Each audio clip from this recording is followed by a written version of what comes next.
So I've got Phil here with me today. He's a client of mine and he volunteered to come here to my office and share his story and his experience with cuddle therapy with all of you. So how are you doing today? I'm doing very well, thanks. So tell me, how did you first hear about cuddle therapy? I first heard about it through a friend who used to do it, and yeah. Okay, and what made you finally decide to try it?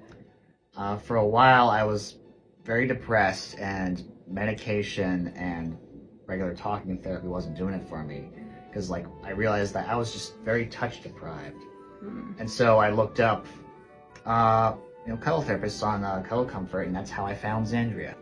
So how did you feel after your first ever cuddle session? It was a very soothing experience. I hadn't felt this relaxed in years, because as someone on the autism spectrum, physical touch is extremely important to me. It's the only way I really feel any sort of validation. And so it's like, oh, I am human. I am worthy of being loved and stuff. I mean, obviously this is platonic, but definitely it brought my mind back to reality of, oh, it's just people, just bodies, and it's just contact.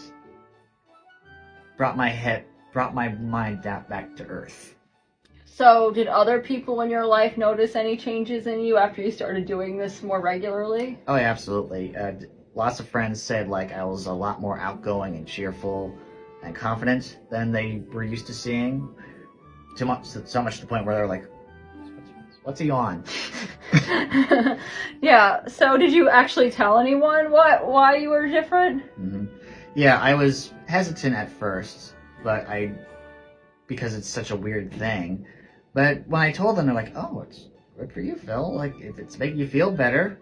And I even told my parents, and they thought, oh, that's great. And my therapist thought it was great, because it was fulfilling something that medication and regular therapy just could not really satiate. That primal need for physical contact, because we're social animals.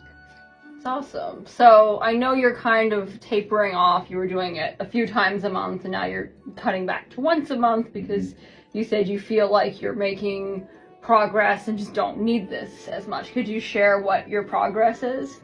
Oh yeah, since I started doing it, I've just been a lot more confident and outgoing, and it's made me more attractive to people. Managed to go on some dates and everything, and so with that going on, it's like, oh, this is helping me to make that sort of personal journey, and so I'm sort of weaning off of it until eventually I find a romantic partner. Yes, and Phil is 30, flirty, and thriving. He's in Philly, so hit him up if you want to go on a date with him. But I think, Phil was explaining to me earlier, when you have your baseline touch needs met, you're less anxious or desperate seeming on a date. They can sense that. They can sense it. So he looks, more attractive now because he's more cool and collected and sure of himself when he goes out into the world. Mm-hmm. Yeah. Well, thank you so much for sharing your story. I really appreciate it. Yeah. Thanks for having me. All right. Well, see you in the next video.